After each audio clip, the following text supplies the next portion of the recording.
This is for all the people who are beginning their journey into eating healthy and transitioning to healthier alternatives of food. I wanted to give people certain alternatives that they can utilize in place of what they're used to consuming on a day-to-day. So I want to talk about salt. Salt, especially concerning my community of people. A lot of the people who have the same skin tone as me suffer from diabetes, high blood pressure, things like that, hypertension, hypoglycemia, hyperglycemia, stuff like that, dealing with your sugar and your sodium or salt intake.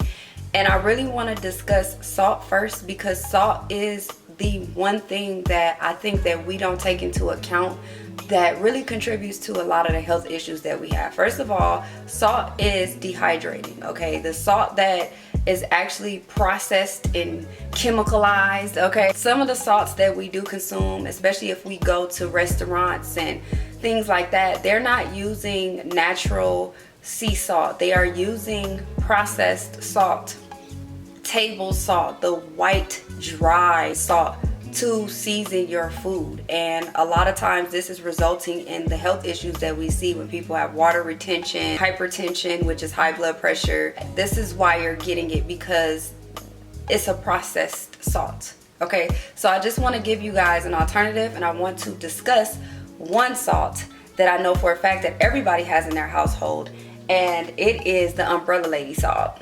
Okay, I call it the Umbrella Lady salt. I've always called it that. It just rings a bell more than the actual name. If this is in your kitchen right now, the original package, you know, before they start getting hip to what everybody likes to do and everybody is interested in the health conscious community, they start getting hip to sea salt. So now they have sea salt, but they never had sea salt when I was a child. It was always just the Umbrella Lady iodized salt. It says on the container, it says, if you guys can read that, this salt does not supply iodine, which is a necessary nutrient. We are supposed to be consuming salt because sea salt has iodine in it. Sea salt and sea vegetables have a high amount of iodine in it. That is an important nutrient that we need. You get that from your sea vegetables. Also, if you turn it around on the back, this is where you guys also need to look for the truth of the actual product that you're consuming. Whatever food that you're consuming that is already prepackaged, you need to look at the nutrition facts, because this is always going to look pretty. This is always going to tell you everything you want to hear. It's going to give you everything to get you to buy with your money. This is the part that's gonna tell you the truth, because nobody's looking back here. So when I'm looking at stuff like this, I look at the ingredients. It says sea salt, yellow prussiate. What is that? I don't know what that is. Yellow prussiate of soda, anti-caking agent. I'm not sure why that's in salt.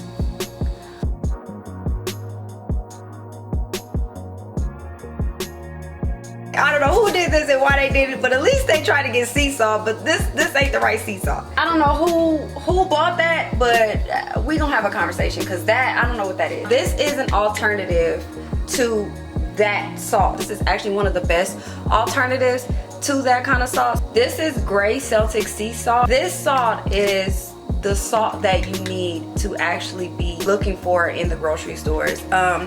I'm gonna tell you right now, y'all are not gonna find this at Food 4 Less. I don't know if you're gonna find it at Sprouts, because I haven't looked for this salt at Sprouts. I don't actually shop for this salt at Sprouts. But I do know that you can find it in places like Whole Foods. You can find it at Erewhon, and you can find it at a place called Organic Roots in California. If I find it at Sprouts, I will update this video and put in here somewhere that yes, it is at Sprouts. I wanna show y'all like kind of like what it looks like. They have a fine one.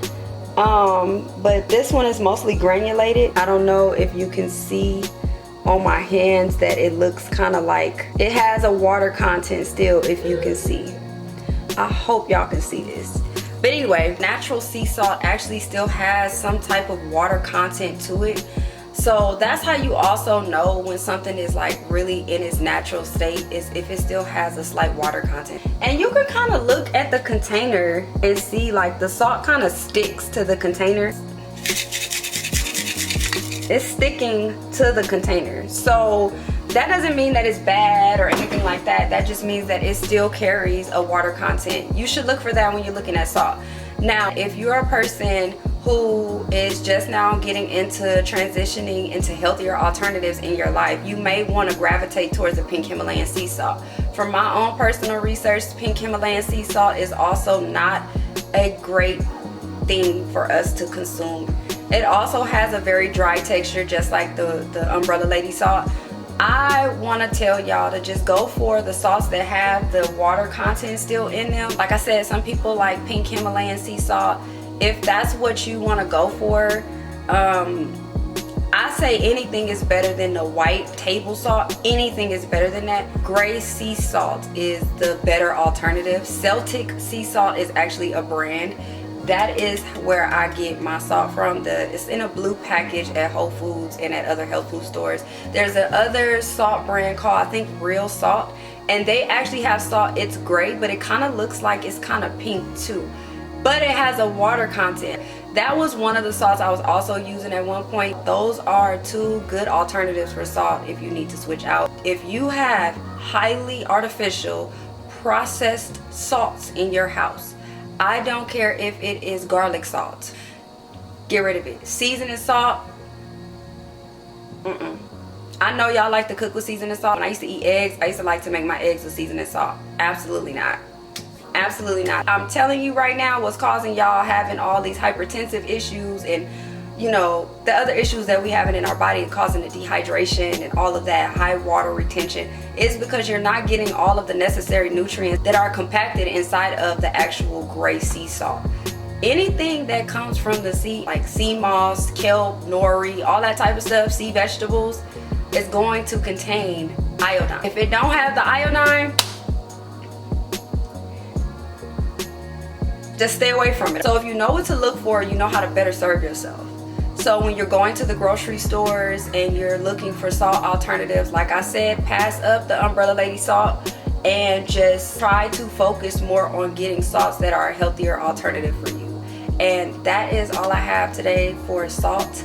Like I said, salt is a very, very big staple in every household. That's how we get that savory taste from our food, but it's best to limit your regular salt intake and start to focus on getting more natural salts like gray sea salt and things like that.